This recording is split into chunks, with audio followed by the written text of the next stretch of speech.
2, 1.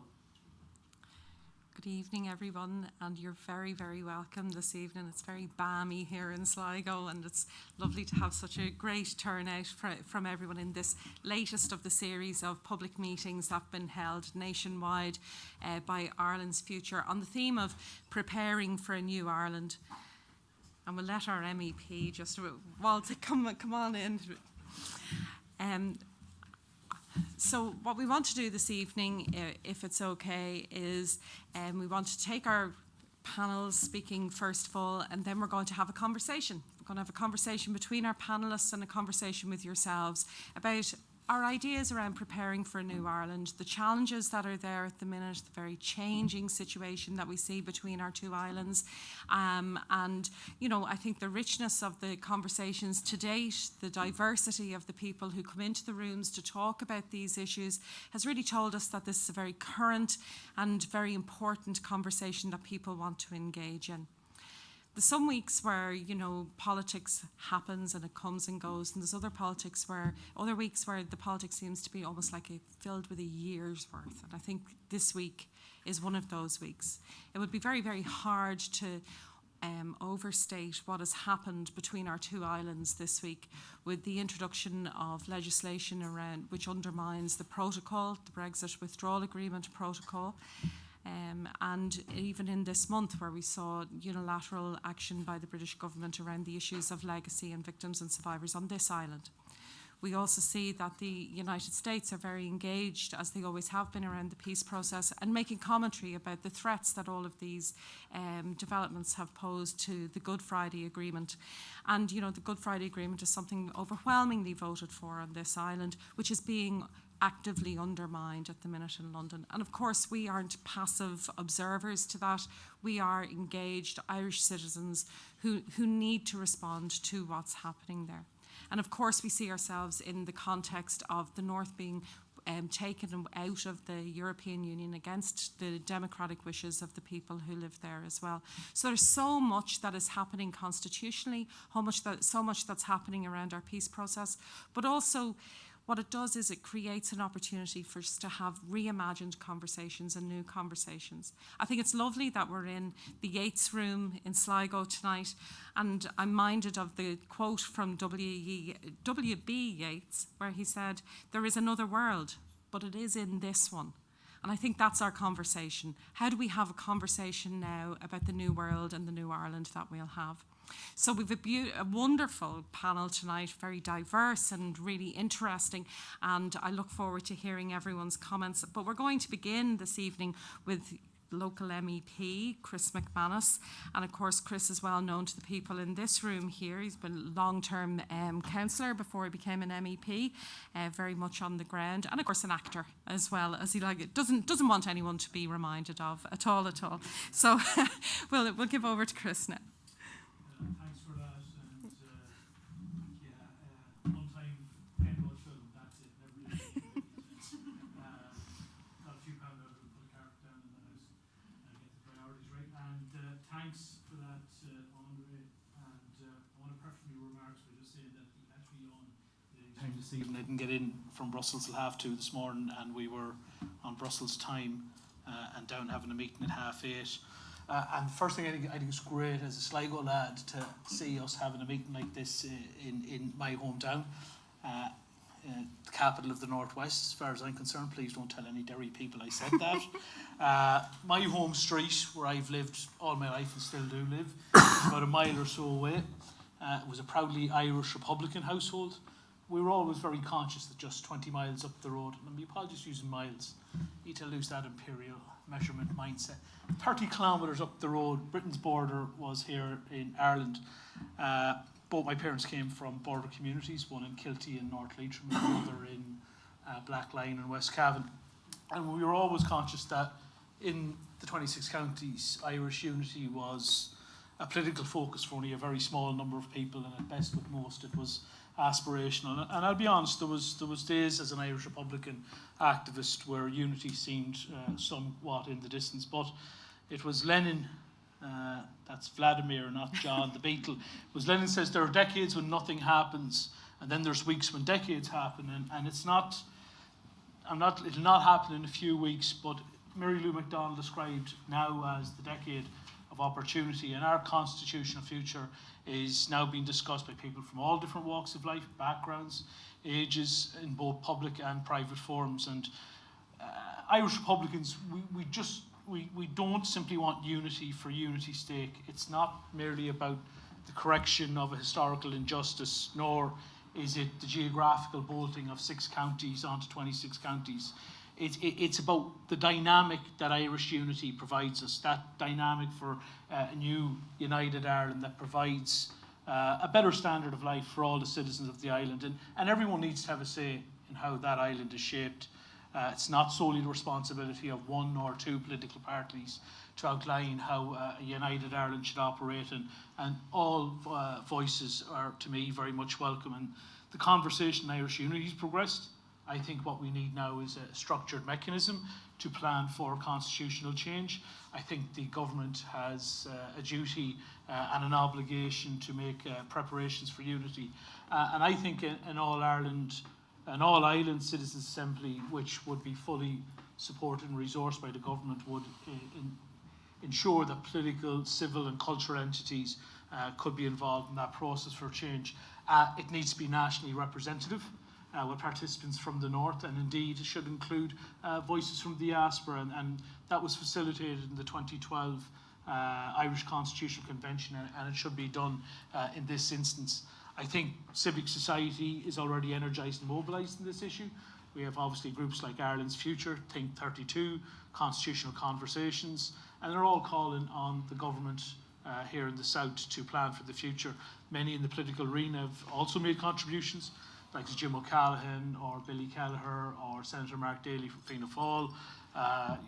We have Neil Richmond, and indeed the Taoiseach Leo Varadkar said it to a Fine Gael party conference in 2021. The SDLP have established a New Ireland Commission, and there's a huge upswing in terms of third level institutions, think tanks, research agencies and academics, the ESRI, National Economic and Social Council, obviously Queen's, DIT, TCD are all involved. So that National Citizens' Assembly, I think, is very much needed to ensure that all those entities that are talking about it give a structured discussion on all elements of unity. And it would also ensure, and to me this is a very important point, as an Irish Republican, it's critical that we ensure that people from a unionist background are engaged in that conversation and in that structure. And we need also to be making preparations for a referendum. And I think the Citizens' Assembly is the first vital step in doing that, and that would report and give recommendations to an Oireachtas committee to guide. I also believe, because obviously I work out in Europe, I believe it's incumbent that EU institutions are also engaged with civic society in Ireland to ensure, so that we know as part of that wider conversation, because the North, in the instance of a successful unity referendum, would immediately go back into the European Union. It'd be instantaneous. So EU needs to indicate what supports could be available, because the European Union is the one thing I've seen since I've been out there 2 years. Well, not out there during quite a lot of the pandemic. I was back here in Sligo, but in meeting after meeting, the Good Friday Agreement, they get it. It's something that needs to be protected.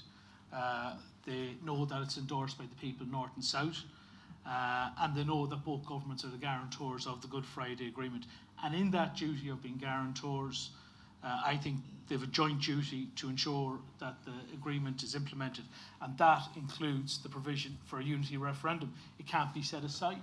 I think it's the right of the people of this island to have a vote on whether or not they want to follow a process of self-determination. So I think there's an unstoppable momentum in this campaign. I think it's time for the governments to set a date for a referendum. We don't want, in Sinn Féin, an immediate referendum, though some have been trying to deliberately misrepresent our view. We think there has to be proper planning. Some of them will say the referendum date can't be set because the planning hasn't been done, yet they refuse to give the planning, begin that process of planning. Some state that they can't countenance discussion on constitutional change, because unionism is not on board, but that gives a de facto veto onto unionism. I do believe that unionism, the unionist community, especially within the younger unionist community, is changing. They're not a single homogenous entity. There is quite a bit of diversity in that Protestant unionist loyalist community, as it's referred to, and some of them, if not quite a number of them, are willing to be part of that discussion. And I think they're very much welcome in place for both planning the referendum and planning for a new society on the island of Ireland, because all cultures and backgrounds should be protected and cherished very much in the new republic that I, as an Irish Republican, want to be part of building. So, Sinead, that's my opening comments, Chair. Thank you very much, Chris.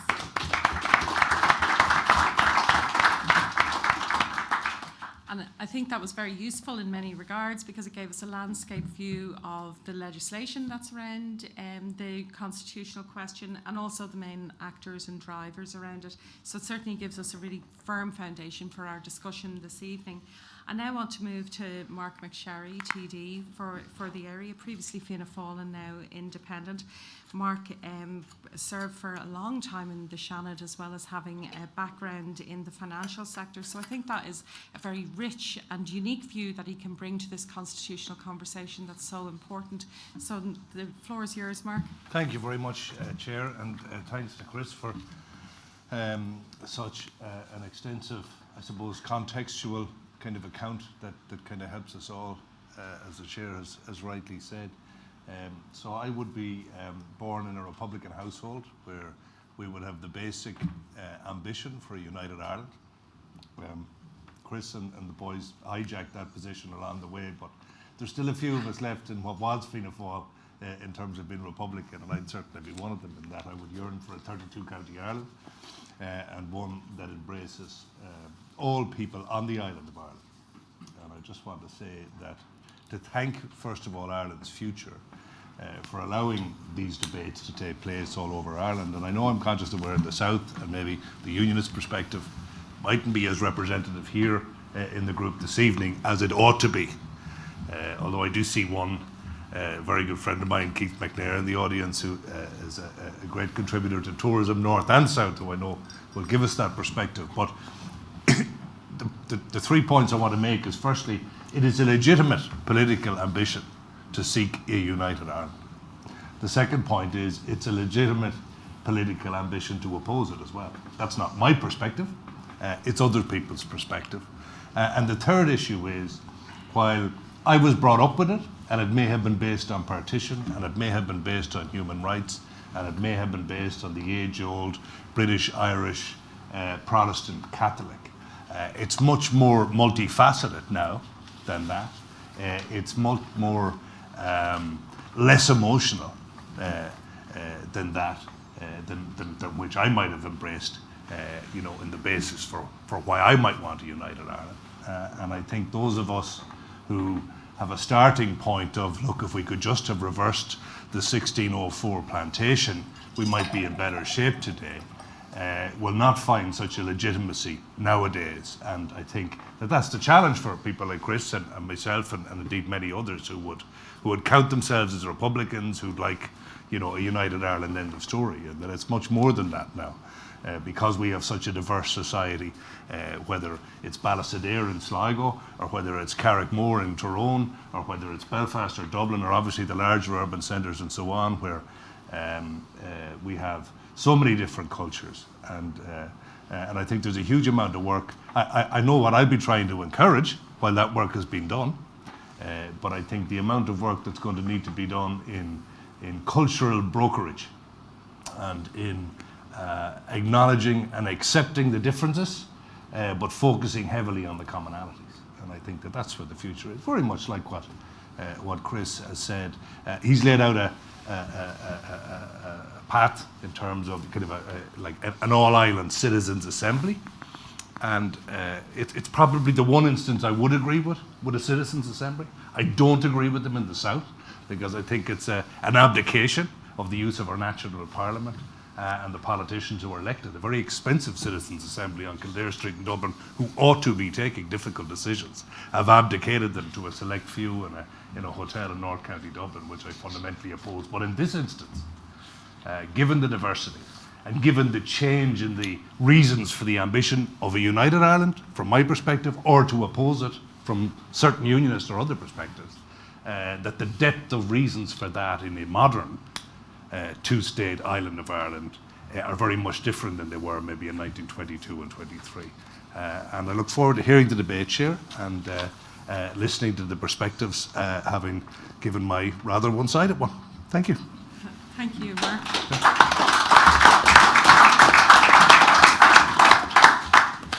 Thank you for that, and it certainly raises plenty of rich topics for conversation that we'll certainly explore in our conversation once we've heard from the speakers, not least this idea of cultural brokerage and also the diversity and how we can encourage that. I now want to move to Nikki Ogan. Nikki is an African migrant who's been living in Ireland since 2003. She's the chairperson of Diversity Sligo and on the board of Domestic Violence Advocacy Service, and a founding member of Arimojo, the women's group. And her passion is for child development and support of the family, gearing to a better future for all. And I think her unique experience and very welcome experience will be something that we can all learn from very much. Thank you, Nikki. Thank you very much. Thank you, everyone. Thank you for having me here. I've learned from the two speakers ahead of me a few things I don't know, but I've learned this evening.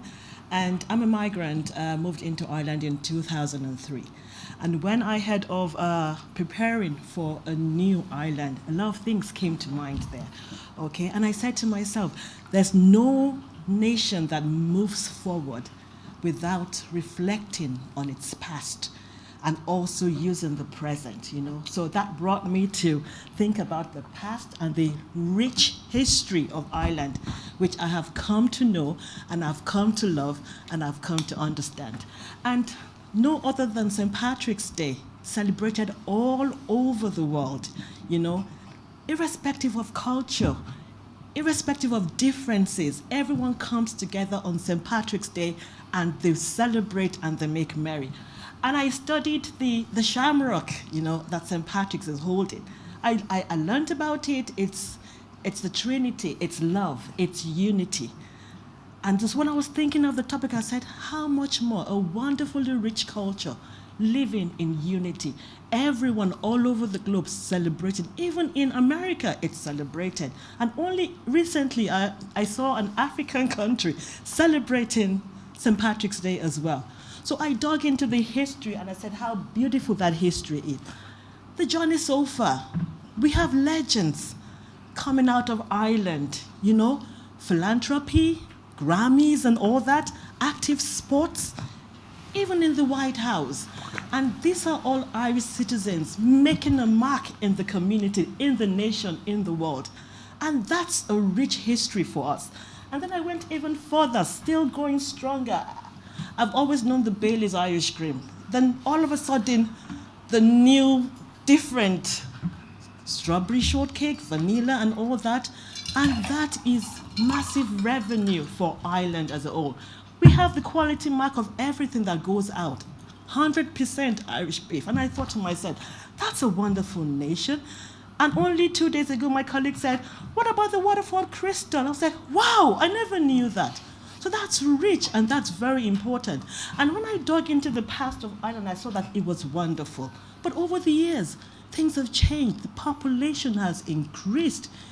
We have people from different cultures, African, Asians, all coming into Ireland, and the population has gone up. Then I'm thinking there's so many things that myself as a migrant can do in contributing to the future of Ireland. The outcomes of an increase in population has brought about change in the way education is being delivered, in upskilling. The health and the social services have been affected as well because the number is growing and there's a need to care for everyone. Also, policy making. Now, the experts are here this evening, but I feel that, with the increase in population, policy will change with time to reflect on what is present. Also, migration, people coming in and people going out. And Ireland is doing beautifully well. The change has started because I am experiencing it, but we still need room for improvement. And the massive area I'm touching on this evening is inclusion in housing, the cost of living. I'm no expert in that area, but I know that because it has gone so high, it's driving people into depression, and some are being suicidal and all that. And I think it's something that really needs to be looked at. Community development. They must touch base with people in the community, They must be consulted. They must be asked so that they can be included and not feel, oh, it's just the big man. It's nothing about me. It's something about them. And I tell you one thing that touches me. I work in a community in Sligo here, and I find that more than half of the youth have derailed completely. It's either they're out of school, they have no interest, and I said to myself, something has to change.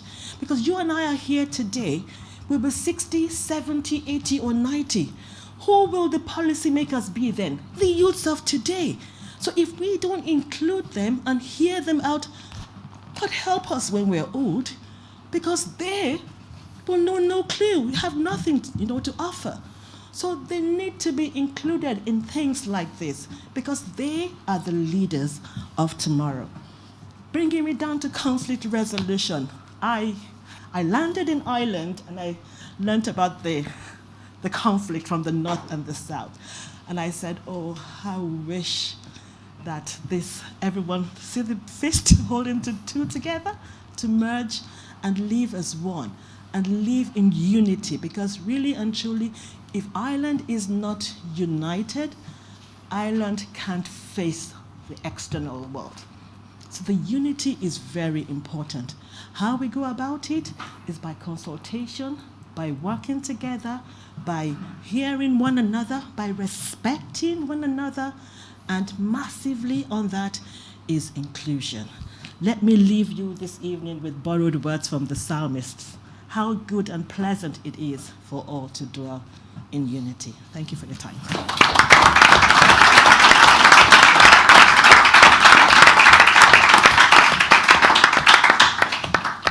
Thank you so much, Nikki.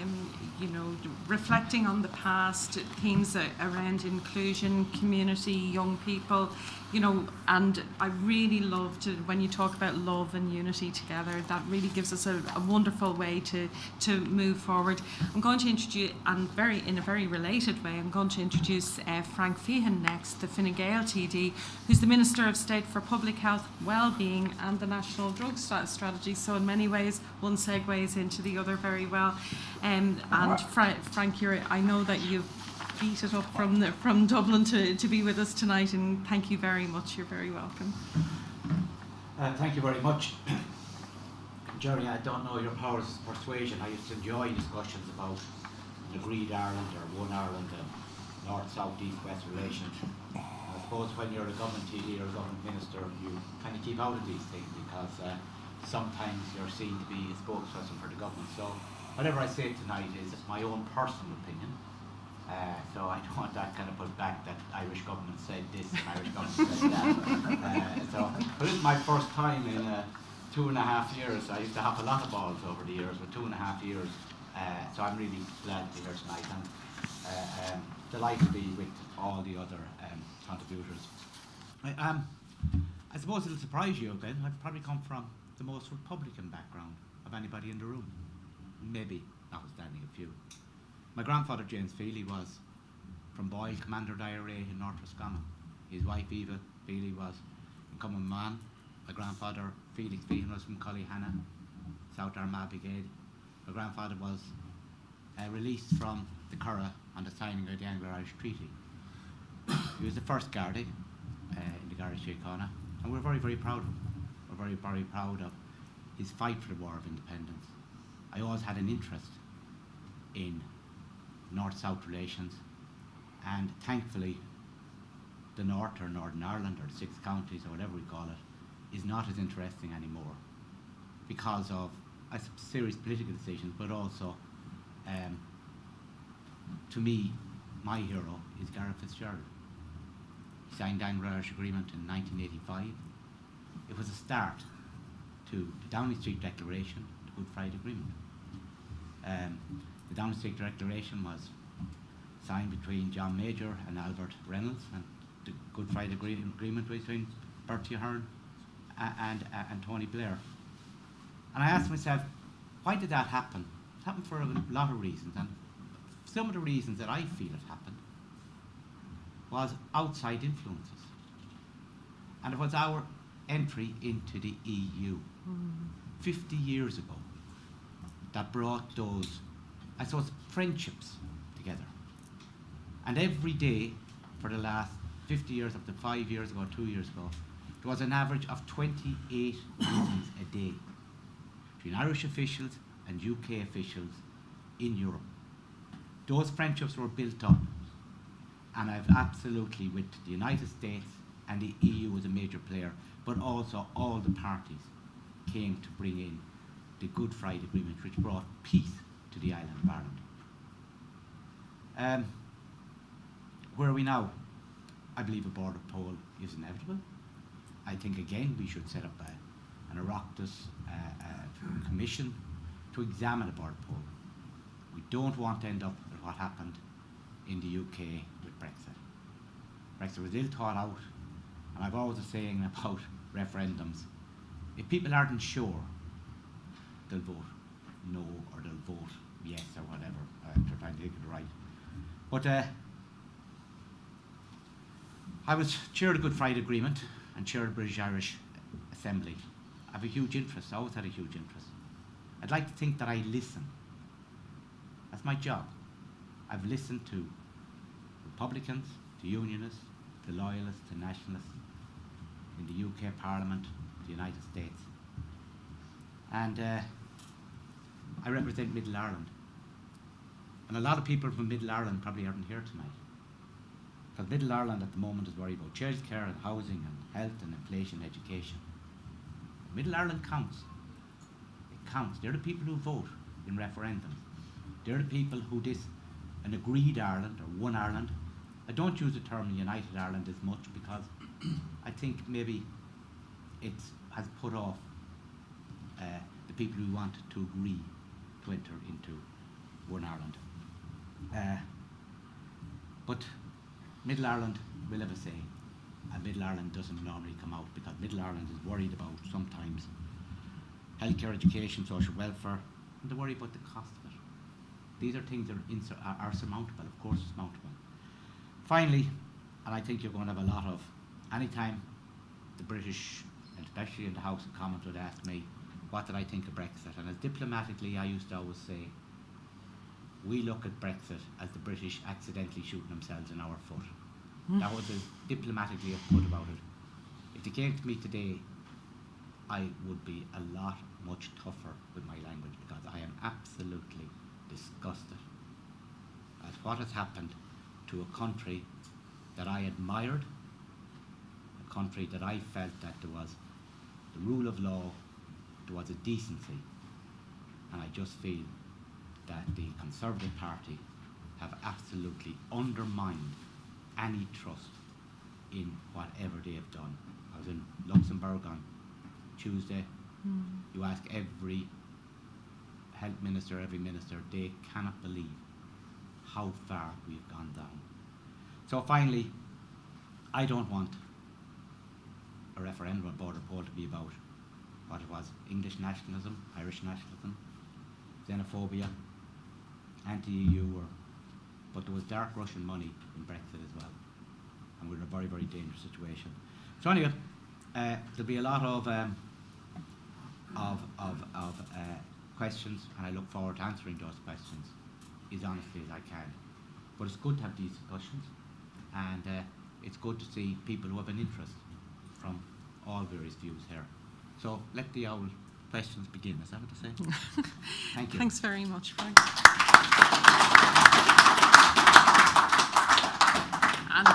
I think that was a very honest and very interesting contribution, and certainly raises lots of questions for ourselves around the differences maybe between the Oireachtas Committee and the Citizens' Assembly, and we might get into some of that.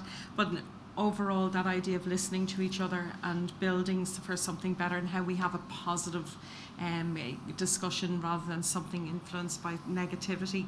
I want to finish with my friend and fellow board member in Ireland's Future, Professor Colin Harvey.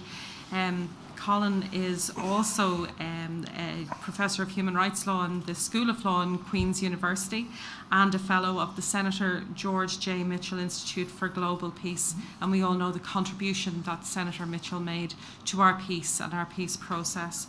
He's also an Associate Fellow of the Institute of Irish Studies and on the advisory group of the Aaron's Project, which is looking at Irish unity and its implications.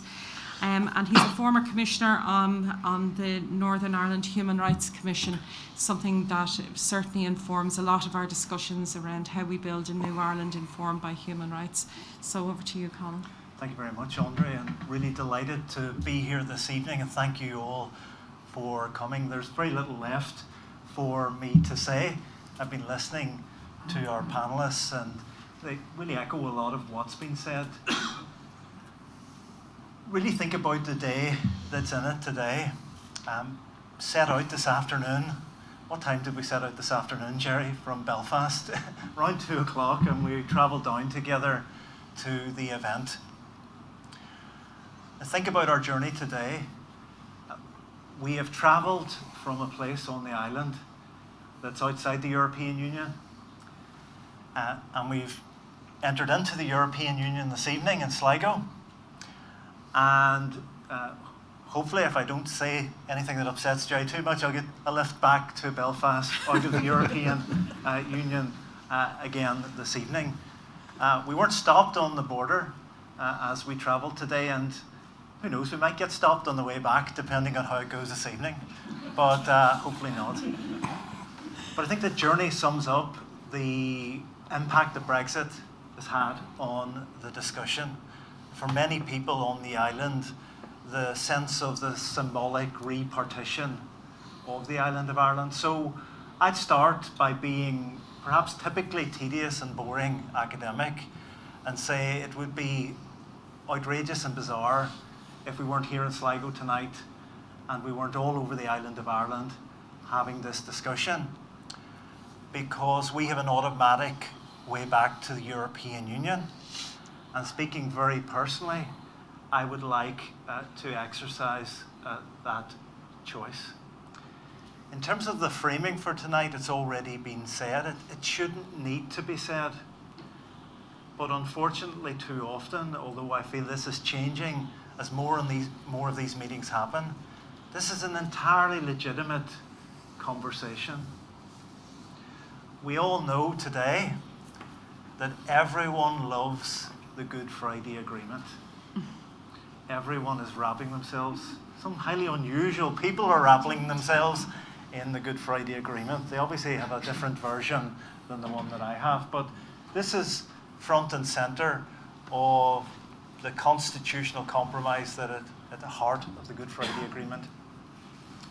When people talk about the principle of consent, when they talk about self-determination, they're ultimately talking about this choice. It is reflected in the domestic law of both states, and it should be a normal, mainstream conversation. And whether you're pro-unity or pro-union with Britain, those are entirely legitimate positions. It shouldn't need to be said, but it often needs to be reiterated, and I think that's a framing for tonight, and we need to see that conversation grow in that, if you like Michelle Barnier's language, of de-dramatised discussion. In terms of the way that this is being talked about, I want to stop this evening and really commend people the length and breadth of this island, because we've heard from Frank about the impact that Brexit has had on all of us, personally, professionally, on discussions in this, across this island, across these islands, relationships that we want to build on and maintain. And in the face of that, the Irish government, political parties, civil society across the island of Ireland has responded with dignity, with a focus on solutions, framed by the Good Friday Agreement, and trying to find constructive ways forward throughout. In the face of the most egregious provocation at times, of rising above, of trying to be generous, of recognising that whatever the future holds for the island of Ireland, we want to have wonderful, warm and close relationships across these islands going forward. And there's a tragic component to what is happening now that is causing, I think, great sadness to people across the island. We're watching what's happening in England and responding, and we'll keep responding with constructive, practical solutions to try and find agreed way forward between these islands and between these islands and the wider European Union context as well. However, the people of this island have a choice. I am frankly at this point, I should say frankly, I'm getting tired, right, of turning on my radio or turning it off, let's say, more often than on. Watching the TV, watching my gadget, and people say and talk about the principle of consent. And as somebody, an Irish citizen, a European Union citizen, faced with the option of automatic return to the European Union through the agreed mechanism in the Good Friday Agreement, ask a very simple personal question. I would like to be asked a constitutional question. Because the caricature on this island is that we're obsessed with the constitutional question, but that caricature is wrong. It's really profoundly wrong. We're experts on this island at avoiding asking the constitutional question. So if we're serious about the principle of consent, all that we're really talking about in these discussions is preparing the ground well, not repeating the shambles of Brexit, of getting this right, of doing the work, of asking people on the island of Ireland the question, the constitutional question, and making sure that people north and south, in my view, hopefully on the day in which they enter the polling booth to vote, know precisely, as much as possible, the consequences of whatever choice people make. And my view is that that's the way we should frame this. It's about allowing people to exercise choice. It's about letting people decide, as is clearly laid out and anticipated in the Good Friday Agreement. Just to end by making a personal plea, really, to Micheál Martin, to Leo Varadkar, to Mary Lou McDonald, to friends in Sligo, to friends in the European Union, friends in the US and around the world. Are we on this island going to spend the decades ahead reacting to the latest disaster from Westminster or Whitehall?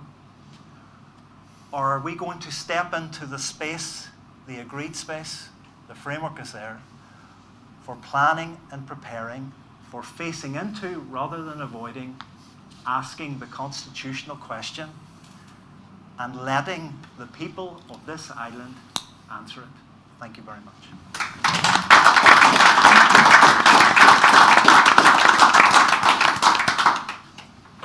Thank you very much, Colin. And I suppose when you're finishing, you ask a very simple question, which we're here to discuss, but it's also very profound and goes to the heart of how quickly can we get to that position where we might be asked the question.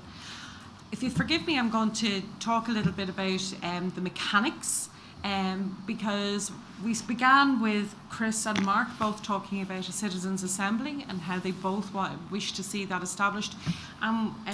Frank talked about a joint Oireachtas committee, and certainly Neil Richmond, when he was in Westminster speaking at an Ireland's Future event on the 19th of May, also talked about a joint Oireachtas committee.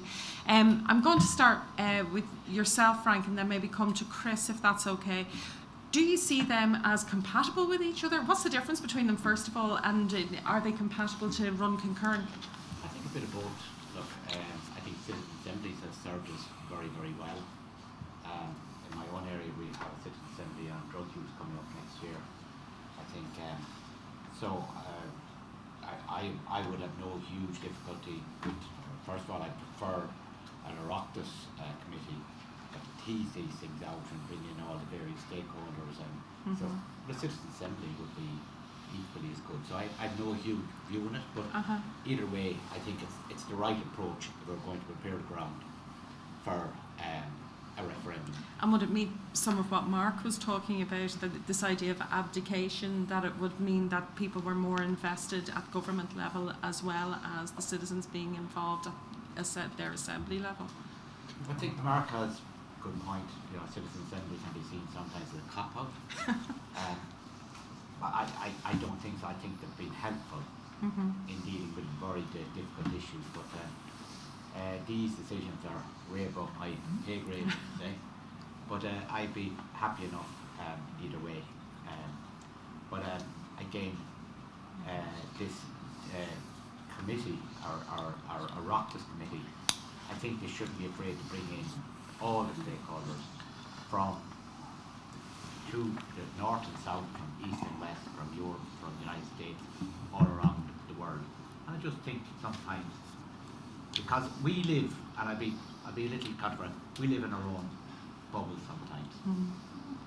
We want an agreed Ireland, a united Ireland, but we're not prepared to accept the views of maybe 1 million unionists or 1 million loyalists. And we have to listen to what they want.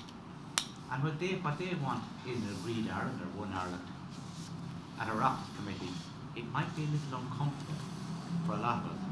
So I'm looking forward to that in the next 2 years, because it won't be. It's not a one-way street. Yeah. And I think it could be uncomfortable, but there's going to be a lot of sacrifices either way, and it won't be the united Ireland that my grandfather fought for. It's a different Ireland. I think Vicky summed it up right. You have so many different people in the Republic of Ireland. You have same-sex marriage, you have many other things. It's a different world. It's a different Ireland, and I think we've got to prepare for it. Chris, would you find that the idea that the Citizens' Assembly, when you talked about it being on a national basis, obviously involving unionism, many unionists are saying that they wouldn't participate in it or they don't want to be involved. But, how do you see the challenges, and how do you see ways for us to ensure that people are involved? My preference would be for a citizens' assembly for a couple of reasons. One would be clue is in the title. It's a citizens' assembly. It's about individuals from every walk of life who are not coming in. Obviously, they may have a viewpoint, an instinctive viewpoint in regards to the constitutional issue. But if you start off with the basis that the cornerstone of where this conversation is going to go is going to be a committee from within the 26 counties that's just going to be composed of politicians, I think immediately you're setting yourself up for it to be a talking shop of sorts, with people coming in with fairly defined viewpoints, because that's their job, is to have political positions. So I think the citizens' assemblies have worked well. I think there's quite a regard of trust amongst the wider public in regards to them. I think, and I get Mark's viewpoint, that sometimes they're used as a way of politicians kind of trying to bypass having to make hard decisions. But this is a serious constitutional question that we're asking. I think it's probably one of the biggest decisions as a people that we could take in our lifetimes, is about changing the actual structure of the society we live in. It's not, as I said, about just uniting 6 and 26. It's about looking at how do we want to define ourselves as a society, and principles and a viewpoint of where we want the island of Ireland to go. So I think very much it should be a citizens' assembly. As I said, 32 county and the diaspora should be invited to it, and let them talk. Everything should be on the table. There should be no going in and saying, well, certain things are not up for discussion. Everything needs to be up for discussion. Everybody needs to feel that they're at the table in that discussion by right, and that their viewpoint is as valid as any other. So everything has to be up for discussion when we get to that point of beginning that structured conversation about where we see United Ireland potentially going to. And Nikki, if we're to have that sort of an inclusive conversation where people are at the table, Frank was right. There's a lot of people who might see this as a discussion that isn't necessarily their discussion. How do we make sure the people you're talking about, those women who are affected by domestic violence, those young people you so eloquently spoke about, how do we ensure they're involved in this conversation? I believe consultation is the way to go, and I believe empowering them to be able to make contributions as well. Yeah. Now, so many women involved, being affected with domestic violence, are already in their shell, not wanting to speak. But Divas, on the other hand, has given them a kind of platform where they can voice themselves, get confidence, and get back on track again. So community development is where I'm coming in from there. There has to be support for organizations on ground at the minute to be able to filter into the community and gain the trust of women, gain the trust of migrants, gain the trust of young ones so they can come on board. Because in their own little groups, some are timid, some are not, they don't feel confident. But when empowered to speak, you find that the things we hear are enormous. There's a particular woman that comes to mind now, the boldness she has now to speak of what she has experienced, and the level she has placed herself now. You wouldn't have thought that in the last 2 or 3 years, So consulting and empowering them to make contributions, and it might start in a small cluster and then begin to build the cluster before they become bigger. I think that's the way to go. I think that's so interesting because there's so many structural barriers, and that consultation and inclusion is a process rather than an event in a County Dublin hotel, as Mark spoke about. Mark, I'm interested in your term cultural brokerage. When you spoke to that, what did you mean by that? Well, just about completed research masters on the political challenges in hosting a global event in 2 jurisdictions in a post-conflict scenario. And your board member, Patricia McBride, will know all about it because the case study we used, because we were both very involved in it, was Rally Ireland. And when the concept was mooted first in about 2003, it was laughed at. You'll never be able to do that, but we did do it. And one of the assumptions before the research began, this was about an event that took place in 2007, but one of the assumptions was, God, it would have been so much easier if we had one body, like Tourism Ireland, with the reach, that had focus in both jurisdictions and the budget. We could have did it with a lot less hassle from an operational point of view. And that is true from an operational point of view, except it wouldn't have succeeded. So that everybody had to be involved. So whether it was Ian Paisley, the deceased, or whether it was Edwin Poots, whether it was Ian Paisley Jr., whether it was Trevor Ringland, whether it was border communities here, where even the most blue of blue shirt, with respect to Frank, would call themselves a Republican first, regardless of who they might vote for in a general election, that the average I suppose starting position for people living in those 6 counties would they like a united Ireland, except we were going to be bringing Princess Anne, and we were going to be bringing senior British establishment to Mullickmore, and we were going to start Rally Ireland in Stormont. And it was heartily laughed at until it was made happen. And what made it happen, and what the research that I'm just completing has shown, that what my basic assumption was wrong. Fine, as an event, it could have been an operational success if it was just one body. But nobody would have looked at it, nobody would have attended it, it wouldn't have got the buy-in, it wouldn't have succeeded, and it wouldn't have been watched by 800 million people worldwide. In fact, the opening stage at Stormont and the closing one at Mullickmore, with the theme Hands Across the Divide, was watched live by 66 million people, which was more than watched that year's women's Wimbledon final.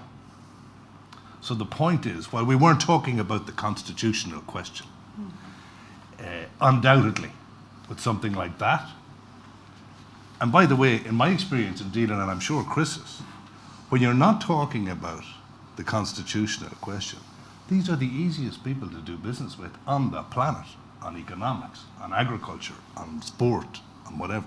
Constitutional question comes up, do business on nothing. So cultural brokerage was the key. Identifying the commonalities, focusing on them, but accepting the differences. So that is my description of that. That's a really wonderful example for us to take away and think about to inform our discussions. I'm actually going to move now to the audience, if that's okay, and see if there's any questions or comments that people might like to ask of any of the panel. I'd like to make one point to expand on Nicky's piece there about empowering communities and marginalised communities. There's a microphone coming towards you now, so there is. I suppose, just to give you some context, I'm a medical social worker here in Sligo Hospital. I've worked with, for the last 12 years in social care and social work across Ireland, but I'm from Strandhill. This community means a hell of a lot to me. But we cover in Sligo University Hospital a large cohort, right up Donegal, right down Roscommon. And in terms of empowering communities, you know, and whilst this question is exciting, for me it's also a little bit daunting, because I'm meeting people on a daily basis who are despondent, disenfranchised, who feel that the social infrastructure at present in this locality is not responsive to their needs. And what I mean in that regard is in terms of housing, in terms of our health service, in terms of, let's say, home care provision. You know, we're not meeting people where we're at present.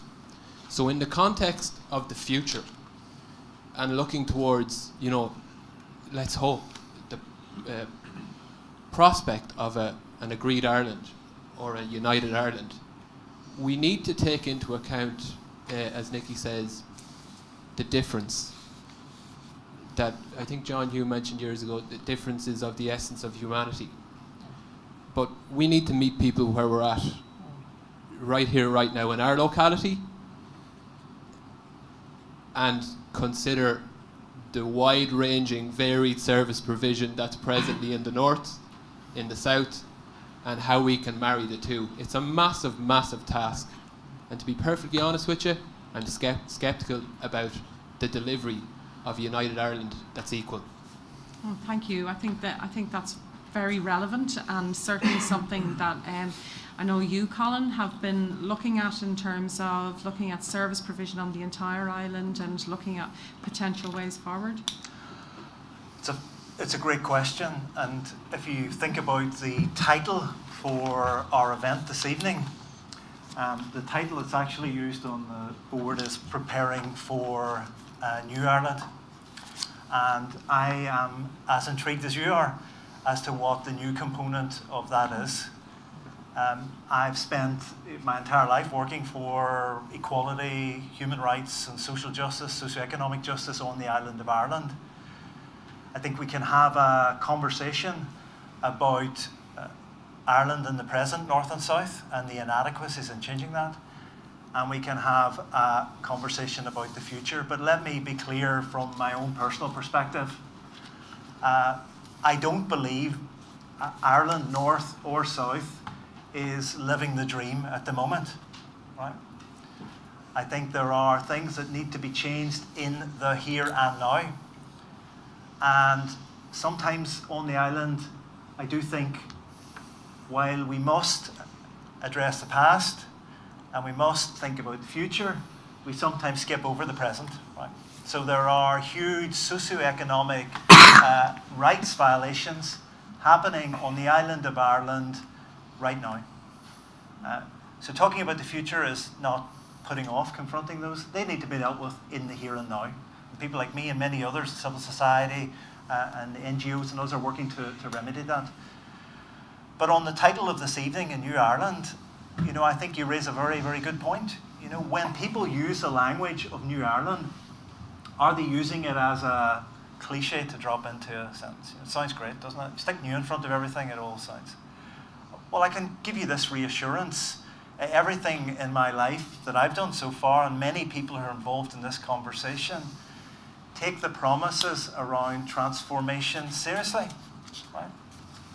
They don't skip over the new in New Ireland and think it's just a meaningless word. And one of the principal reasons is because there's a clear view that we can do so much better on this island in new arrangements, joined up and not use it together. On this island together, we can do better. Not only in economic terms and unleashing all that potential, but dealing with marginalised, vulnerable individuals and communities across this island that need to be helped and assisted and need to be empowered as a result of all this. The regional disparities on this island, I'm from Derry, right? I've sold out and I live and work in Belfast now, right? Which, don't tell anybody, right, on the broadcast. But I'm fed up with Belfast and Dublin dominating the island. That needs to change. I think the change that we're talking about this evening will help places like Sligo, will help the entire Northwest, will help my own home city, Derry, which badly needs, by the way, its own university urgently now. So, you know, engage in this discussion because there's a firm belief the new is meaningful. When people use the word transformation, it's meaningful. And people like me will be in the conversation trying to make sure equality, human rights, social and economic justice are at the heart of the discussion. But let me tell you this. If you stand on the sidelines, if you neglect this debate because you think it might cause a fuss, whether you're in civil society, whether you're in a statutory body, anywhere in this island, you're going to get left behind. And the parameters risk getting frozen very early on. So I'd end really by encouraging people, if you want a new Ireland, whether here in the room tonight or watching this evening, you need to join in. You cannot be a bystander if you want to shape this discussion. Thank you. I'm going to ask the panel to hold any comments they have on that because we will come back to it, but I want to make sure that all of you get to contribute to the conversation as well. This gentleman here had indicated he wanted to speak. Yeah. Thanks very much. Can you hear me? Is this mic working? Great. And I'd just like to thank the contributions everybody has made, and I don't think there's anything that I really disagree with. And I do want to drop one further point into the discussion, and it may be that Colin has already said it, and that all that I'm going to say would be a matter of a bit of clarification. But I would like and envisage that where all this moves is that on the day when voting takes place on the new Ireland, that it is one that is endorsed by all communities on the island of Ireland. And to get there is going to need a bit more direction in reaching out to unionist folk than we've really expressed, or that we've done so far. And some of that, by its nature, requires to be discreet. This is supported, incidentally, by Michelle O'Neill, and she has told me so in very clear and explicit terms. And she also says that discussions of that kind including discrete discussions, are already taking place from their particular organisation.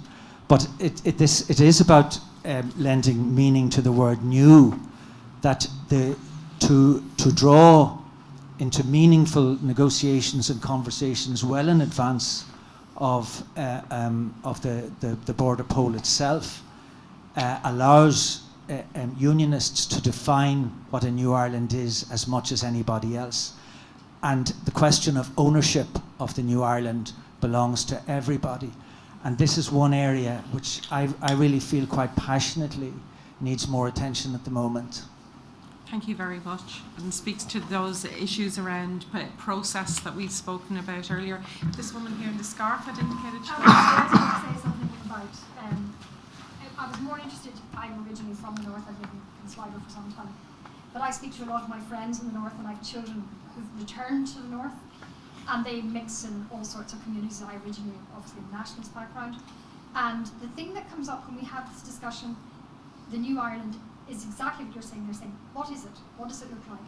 And the key things that they're interested in are, for example, back to this gentleman here was saying, they want an all-island NHS. They want one that functions, not one that we have north, but certainly it's better than what we have down here.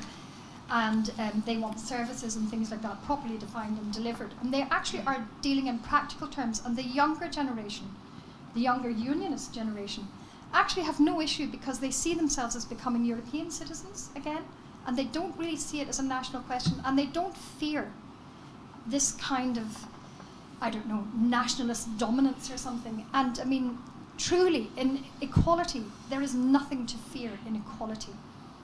There really isn't, and that is the thing that maybe we're not getting across well enough. Or, as they say, when you're used to privilege, perhaps equality feels like a loss. I don't know. I've looked, you mentioned there about reaching out. I follow a lot of this, and I find outreach going on all the time. I don't know how you reach out to people who don't want to talk to you.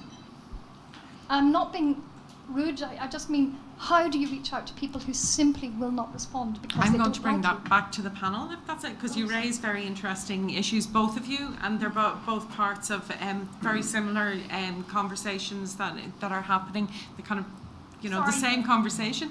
So if I may, can I ask Chris, because Michelle O'Neill's name was mentioned, just some comments about that idea of inclusion, ensuring, because, it's not an elephant in the room by any stretch of the imagination, but unionism isn't in this room tonight. It's key. It's fundamental to where we want to go. This is has to be, all of us have to be involved. It's not one section or one section and a bit of another. Like, it's critical to what we're trying to do here. And as I said, and I think at times, you see, and I can understand, there may be those who think that when somebody from my background says something like this, that it's maybe, can I trust the words that comes out of them? And I have to say one thing is, I'm an Irish Republican. The proclamation is, and I know it's a dated document and it's got archaic language in it, but there's some key lines in it for me. The Republic guarantees equal rights and equal opportunities to all its citizens. And that to me is fundamental in what I believe in. And I want to ensure that the society, that we get into a room and we try and talk about the society we want on this island, and that they see my sincerity and my genuine in this is that I am, and I've been involved in reconciliation work, not so much now, but for quite a number of years, and I know the importance, and I know those discussions that are going on in an awful lot of cross-border and cross-community bodies, where they're sitting around having a cup of tea, the informal chats that were going on, the breaking down of those barriers and those mindsets of them's over there. An awful lot of that has changed. And what we need to understand is the difference between wider political, wider, that PUL, the Protestant Unionist Loyalist Community, and political unionism. They're two different, obviously there's a massive overlap, but it's not a homogenised society. And we've seen that at the last Assembly election, where quite a number of an Alliance MLAs were returned. I haven't seen the breakdown of any polling, but just from opinion polls prior to it, you could see that that's coming from younger people from that background, who do see themselves as not looking towards being part of a union that's inward looking with London. They now see themselves as, they've probably seen over the last number of years between the marriage equality referendum, between the repeal referendum, and regardless of what your viewpoint is on them, but they see now that the south of Ireland is probably quite a progressive place to be, and being part of that progressive society gives them that further, as you said, of being EU citizens, which I know is very important. So the inclusion is fundamental to what we're doing. We have to have these conversations. We can't agree and have some sense of what a new Ireland look like if they're not, maybe not every single person is going to sit around the table, but we need as many people as possible. And I think there are sections of unionism, quite a large section of unionism, is willing to take that. And we've seen people like Peter Robinson and ones like that say in the past, it's coming. We need to be part of that conversation. There is going to be a referendum on this, and we need to be making sure that we have input into that. So I think it's the idea of inclusion, it's critical. Thank you for that. I'm going to come to Frank first, and then there's a man in the audience who wants to speak, and then come to yourself, Mark. Okay. Oh yeah, I'm going to be a little controversial. Anytime I went into, especially in Enniskillen around November, I'd see people wearing the poppy, and I would just go, wow. And it's only when I went to Flanders with the Connacht Rangers in 2003, first time I realised from my own town, 126 young men went and fought in World War I. I'd say about 100 of them knew my grandfather. Probably went to church with them, went to school with them. They were forgotten about, written out of our history. He came home on the train, he was carried shoulder high by 2000. And that's the first time I started wearing the poppy into the dial. Got more balance, one of the Shamrock Irish poppy, which represents, and remember, the 30,000 Irish men, especially at the time, from the Republic to the Irish. I think we've come a long way. And I've listened to what Union has said. And Union said to me, when I was chair of the Good Friday Agreement, said, oh, you want a united Ireland, yeah? What have you got against the Commonwealth? And I said we couldn't join the Commonwealth. And then I looked up the Commonwealth, Ireland and the Commonwealth. And I think De Valera had the right decision. We were 1 foot in, 1 foot out. And it was a Fine Gael government that declared a republic in 1948 stroke 1949, the Third Republic. And I genuinely believe that drove the divisions. I think Tim Coogan said it right. That drove the border, further division of the border, because then we had the Republic of Ireland Act, and Westminster, they had the Ireland Act, which effectively recognised the state of Northern Ireland. So I'm just going to put it to yourselves. And we're talking about unionism. If we were going to have an agreed Ireland, I'm not talking about joining the Commonwealth, but remember this, about 4 years ago, we signed up as observers and La Francophonie. Does anybody know that? No. La Francophonie is the French Commonwealth. We use that actually to I suppose, get a seat on the European Security Council. We're part of the French La Francophonie. Nobody knows that. But if we did the same thing with the British Commonwealth, there'd be hundreds of thousands of people out there protesting. And it's not the British Commonwealth, it's the Commonwealth of Nations. We're going to finish this. We're talking about Scotland. What have we got against Australia, New Zealand, Canada, India, with 2.4 million? Same legal system, same sporting, the same education virtually. And yet, if we mention association with the Commonwealth, I believe it, there's no vote for me here, mention that. Many people here want an agreed Ireland and want to be associated with the Commonwealth. Put up your hands. Don't understand the question. If you want agreed Ireland, if you want a united Ireland, and part of it, and I'm telling you, I genuinely believe part of it will be that we will have some aspect of membership of the Commonwealth. Because that, to me, is what the unionists and would want. Maybe you should explain what that is, people who don't know what that is. I'd say most people do. Well, maybe they don't, you're assuming.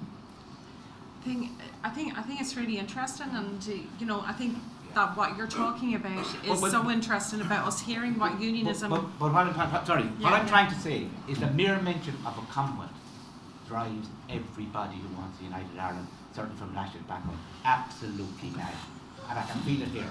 And unless we can get away with that, get rid of that anti-Britishness that's in us, we will not have an agreed Ireland. Can we? We are part of Europe. Can we? Yeah, absolutely. Yeah. Can we just That is why. through the chair? Organisation. Yeah. The You common- want the common- to be part of another imperial situation. Right, I'm going to be really assertive now and say let's do this through the chair, if that's okay. I think Frank is absolutely entitled to raise something that is really something for us to think about, and that's what this is about. It's about raising issues. It's about us thinking it out, and you know, let's have a very informed conversation around that. Your good self. Okay, thank you very much. I am the Keith McNair that Mark McSharry referred to, and I am not declaring any political allegiance at all in this context. I have one suggestion and two questions, and JJ behind me can endorse the fact that I am not speaking on behalf of Leitrim's DUP.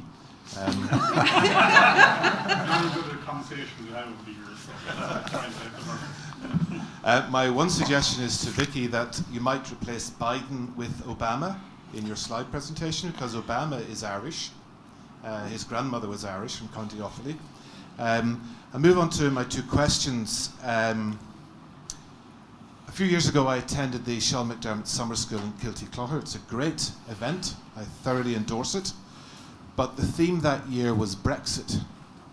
And I was really, really disappointed with it. Susan McKay was, I don't know whether she was chairing the discussion panel, but there was nobody on the panel who was in favour of Brexit. And I just viewed it as a brainwashing exercise, endorsing a political agenda and denying proper discussion. And I look here this evening and I ask, why is there not a unionist on this panel? That's a really serious question, because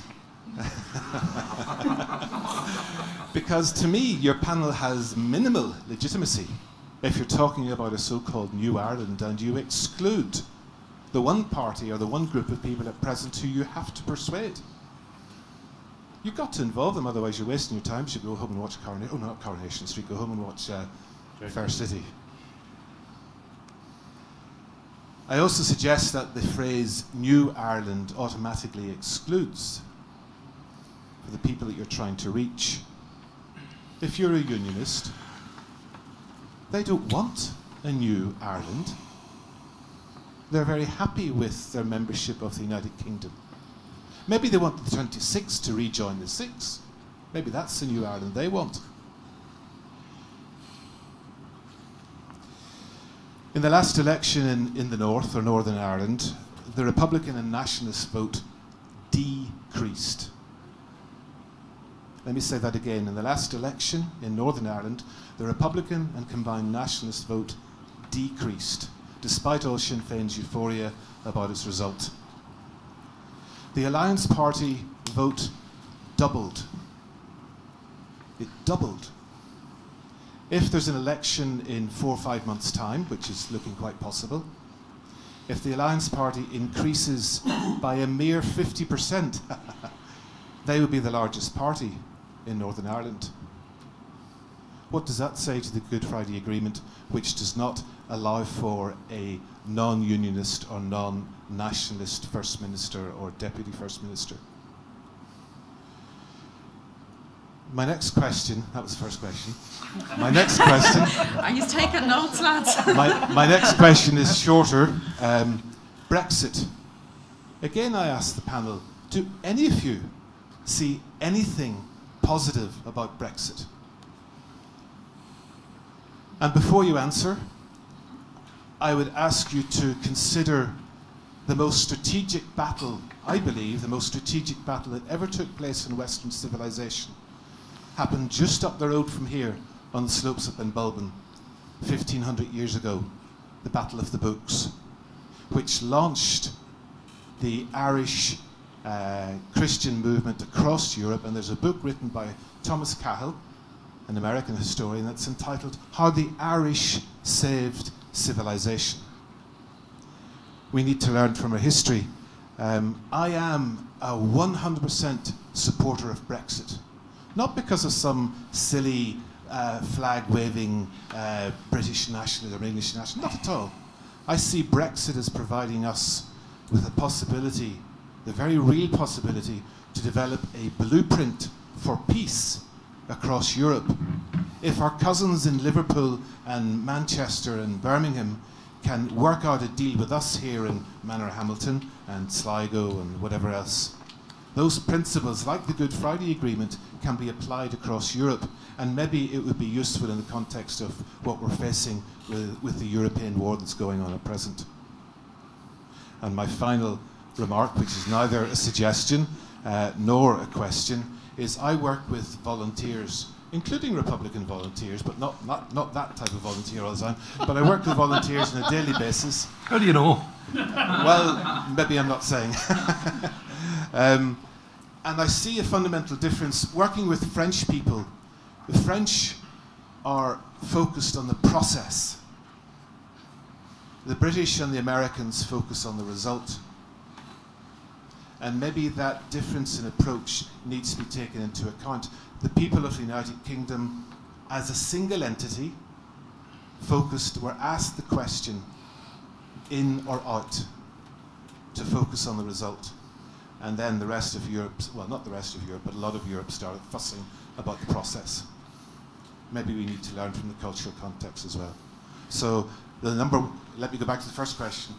Participation in this panel, what's your legitimacy without unionists? Thank you for that. And that there's loads for us to discuss as we go through this. It is 8:25, and we are going to let you go at 8:30 because it's a balmy evening, to put it mildly. But what I want to do, if I can, Mark had indicated a little while ago he wanted to speak, and I'll come to you. But can I ask you, Mark, to kind of talk a little bit to the points that you were going to raise, but also some concluding thoughts, and I'm going to come back to the I won't come panel. back in, Just to take it back to this lady here, I forget your name at the front, because it plays into what Frankie was saying. And Frankie and I are friends, high respect for each other, but we disagree on the Commonwealth thing. You put your finger on it for me, who you taught about your children who are now back living in the 6 counties, and they're mixing with unionists and their friends, and like it's no issue. They want a functioning society, whether it's health, whether it's social protection, whatever it is. Yeah, particularly health, of course. And the NHS is a much better system than we have down here. And that's what we yearn for down here. That's what makes people think. I sometimes think, and I'm not being critical of any individuals or any parties or anything like that, there are dominant voices in the North that haven't learned to temper their output in a way that Martin McGuinness did and a way that Ian Paisley did. And I think both unionism and republicanism in the North are missing those two personalities who have a very broad reach, particularly McGuinness, as I said, and particularly Paisley. And I think if we're going to have unionism that jumps on every possible opportunity to pull it down, or if we're going to have nationalism that's going to jump on every possible opportunity. That's not happening. One side is bad, another doesn't work. No, right. I didn't say that. I didn't say that. But we know you've one particular view, and that's fine, okay? All I'm saying is if there are extreme voices that are going to dominate, your children haven't a hope in their pursuit of that NHS. Not a hope. What I'd say to Frank on the rejoining the Commonwealth. No, you're right, we don't want to rejoin the Commonwealth. And no, we don't want to wear poppies. Because look to this lady's future partnerships, future institutions, future cooperations that focus on the commonality, not the difference. Not digging up the past and the psalm and all the stuff that served as symbolism for division. And let this lady's children be the generation who move forward. And I agree. The Donaldson approach, or let's pull it down, first opportunity, we won't elect the chair because of, we're getting the best of both worlds. We're getting a Canary Islands version of EU membership here, which is pure stupid, economically dense in my view, right? and forget your constitutional position. But equally, I didn't agree with us pulling it down for 3 or 4 years on the cash for ASHE scheme, right? Because I think if you're not in the room working, you're not moving forward. They put it down for one, the others kept it out for another. Listen, Okay. it's neither here nor Right, there. okay. The point is keep talking, and we might have progress. Thank you, Thanks very Mark. much. That's it. Thank you very much. Nikki, I'm going to come to you next. We've had lots of discussion between everyone about particularly process, which is a word you used at the very beginning, and inclusion. So toward the end of this conversation, is there something you've learned? Is there something that you're taking away and something you'd like us to take away? Thank you very much. I think this evening we have actually talked on weighty matters that, if properly addressed, can lead us into a better future, so to say. And I think I'm going to keep pinning on the word inclusion because it's very important. And I just want to pick that question you asked over there. You said, how do you reach out to people who don't want to talk to you? You know, where I come from, in the community where I work, we take seriously community mentoring, so to say. It's about reaching out to one person that will spearhead your connection with the others, so to say. It can be daunting to want to reach out to someone who doesn't want to speak, but never give up. That's what I would say. And it's a process. I like where you said the French trust in the process. And the process is the most important thing. But you have a direction, you know where you're going, but trust the process. And everyone should really have a voice. Why I'm passionate about the youth is because I work with children. You can see I have my Shamrock there given to me by one of them. But it's such that when we involve them at a very young age, they grow to learn it and to understand it. And when they can build that trust, if you say it and that's exactly what you do, you have built the trust.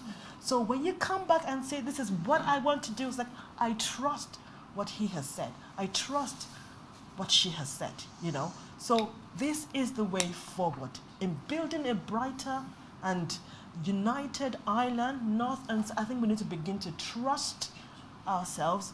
We need to begin to give ourselves the room to express, you know, the feelings. Yes, there's a past, and we can't continue to dwell on it. If we really want to move forward, we can acknowledge it and use it to pivot ourselves, not for our generation only, but for the generations to come.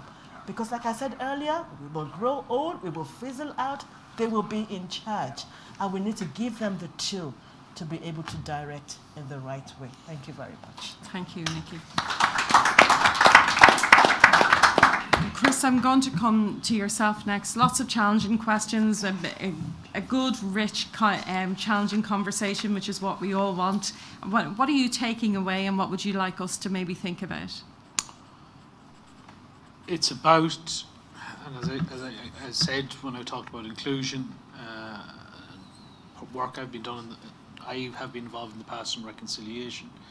It's about conversations. It's about dialogue. It's about discussion. It's about being prepared, if needed, to walk a distance in another person's shoes and see their viewpoint. And if we can do that, we can do that with sincerity and a sense of generosity. I think that makes it easier for us to sit around a table and to have that conversation about where we see society on this Ireland going. Obviously, people are going to bring different viewpoints to that. I do think there's that sense. I don't think that there's that sense. I think it's nearly now. People are accepting that at some stage in the very near future. I'm not going to put a time frame on it, but within the next number of years, that there will be a referendum on Irish unity. And as I said, the most important thing for us is we don't repeat what happened with Brexit, where there was a rushed discussion, it became about a very singular emotional issue, and there was no wider discussion about actually the impacts and how it was. And actually the irony now that the Brexit referendum could actually fundamentally undermine that union, with Ireland possibly uniting, Scotland possibly going independent. But as I said, that they probably didn't see that. So I think that's why we have to have these conversations, but we need to start moving them into a structured manner. And as I said, I come back to the point of that all-island citizens' assembly is key, because we need to start having that view of everything being on the table, but what it is that we want, and that every voice should be heard. I think that to me is key. It's one thing I've learned from a Republican activist over 30 years. And when you're a cub, things are black and white. You know, when you're 16 or 17, and you're idealistic, and things are black and white. And I've taken my own journey. I've suffered my own. I hurt through conflict. I lost a brother. I was involved in peace and reconciliation work for 10, 12, 14 years. And that gives you, as I think, has personally made me a more rounded Republican. I was rounded in my view of what it is I want to see, and I say that with a sincerity that we can unleash a dynamic and great society here in the island of Ireland. But as I said, it does need all those conversations, and we need to start moving it in a structured way. Thank you, Chris, and I want to acknowledge you sharing that with that experience and journey, which has been painful but also so contributory. Frank, yourself, you said, I'm going to raise something uncomfortable. You put it out there. It got a reaction. How are you feeling at the end of this? And what would you like us maybe to think about coming out of this? God, I'm awful happy. Look, what I say, one thing, sorry, you said about the EU. Look, I'm totally passionate about our incentive of the EU has just been incredible. I am concerned that we actually have links with the United Kingdom. Because you said we had an issue with the Commonwealth. Nobody does. Oh, good. Well, I can feel the room. I can feel the room. But I genuinely think we have links with the United Kingdom. As a chair of the British Irish Parliamentary Assembly, those friendships, and Mark will tell you, and many more will tell you, there were friendships built up. And I'm genuinely concerned that the United Kingdom going alone, it's a huge mistake, I believe, that's going alone. We will not have those links going on, those meetings, the 28 meetings, and we go into our own silos of what happened back in the 30s and 40s and 50s. We read hundreds of thousands of Irish men and women in the United Kingdom. My father, one of them. And if an Irish minister went to meet a UK minister, they could have to wait for 5 weeks or 5 months, and they'd probably meet a third secretary department. Europe brought that. I think we need to replace those lines of communication with something like British Irish or whatever. But again, anyone thinking that a new flag or anthem will resolve all issues, and there will be a new flag, a new anthem in a new Ireland. And there will also, if I was a unionist, and I'm listening to a unionist, somebody asked you in Ireland, I'd say, what have you got against associations? Not the British Commonwealth, it's the Commonwealth of Nations. So the one thing I'd invite people is maybe go home tonight and look up Ireland and the Commonwealth, because I know I was uncomfortable when it was mentioned to me, same as I was uncomfortable when the populace went to me. If we cannot appreciate our history, our complicated, our shared history, warts and all, we will not have an agreed new Ireland. But I'm sorry for hopping balls, but I love hopping balls. Thank you, Frank. And I'm reminded of President Higgins's words when he said we live in each other's shelter. And I think, when we find a space where we can find that, I think that's very useful. Can I just say, two of the great days was the Queen's visit to Ireland in 2011 and President Higgins' visit to the United Kingdom. And then, 2 years later, unfortunately, we had Brexit. And we must find ways around it. Sorry. No, thank you. Colin, I'm going to invite you as the board member of Ireland's Future. No pressure. Speaking in a personal capacity. Just your own reflections from tonight's debate, but also anything that you think you'd like people to take away from what's been a really rich debate. Well, thank you very much, Andre, and I've really enjoyed listening to both the panel and all the questions. The more views we hear, the better for these discussions. Absolutely, and tonight is not the end of the conversation. It will go on beyond tonight, and we encourage other people to join in. And if you've anything beyond tonight, we're all reachable. Get in touch, email, direct message us, whatever. Say nice things about us on Twitter, whatever. I'm actually not here tonight. I'm not here tonight, I'll say this in personal capacity, to argue for United Ireland. I'm here tonight to argue for choice. That in the circumstances of Brexit, people deserve a choice. I hear every day reference to consent, the principle of consent, and my starting point tonight was, although I have views about the future of this island, as you all well know, I'm here primarily tonight to say I would like a choice. Civic conversations are happening. Difficult, uncomfortable civic conversations are happening. They're not up in lights. They're not on Twitter, but they're happening. I was in one last week and Jerry was there with me. And in those conversations, myself and others are listening. And we're listening, interestingly enough, referring to Frank, as to what people actually want, as to opposed to what people assume unionists want. And let me tell you this, that can be very, very different. Because in the area I work in, what comes up time and time again is healthcare.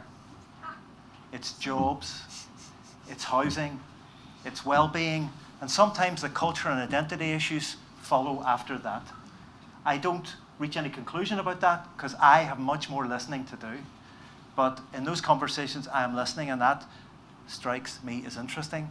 Also want to respect unionism and people of a British Ulster identity who want to argue for the union. And I think there is an onus on, particularly political unionism, to, yes, to say they do not want to participate in maybe events like tonight's, but get on with making the case for the union. And tell me, if the referendum is won for the union, what will my life and my children's life look like after that as well?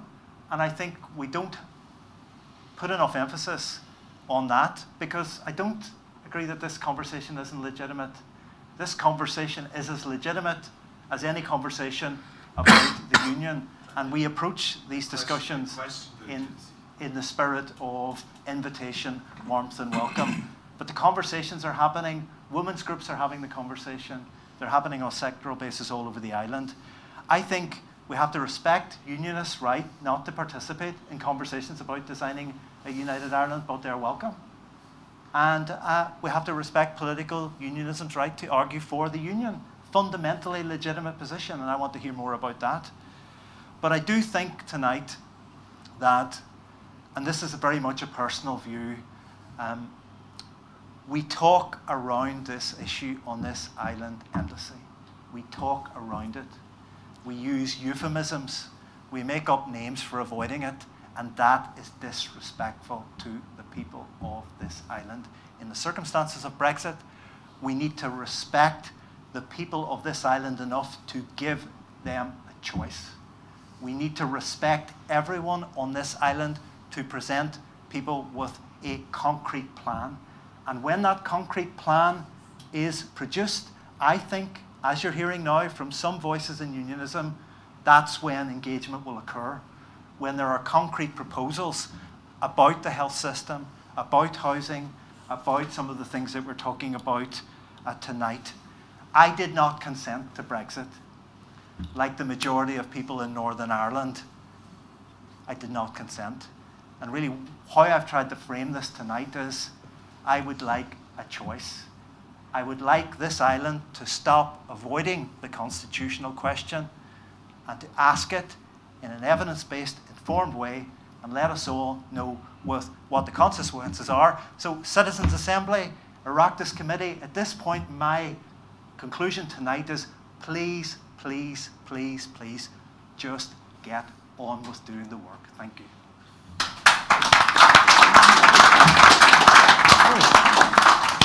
Thank you all for being a wonderful audience and contributory audience, and thank you all panel. I was particularly struck that everyone brought their own personal and family histories into the room and saw that as contextual to their comments. And I think that we never separate one from the other, and that we were able to have a challenging at times and rich conversation with respect, and with something that I think was really important, that we could take away new thoughts and new considerations in this broader conversation can only be a good thing. And can I encourage you all to maybe look at some of the previous debates that Ireland's Future has had, particularly around the question of unionist involvement, the Warm House for Unionist event in particular, as well as the wider discussions around health, education that we've already had, because that might kind of go some way to furthering the conversations that we've begun tonight.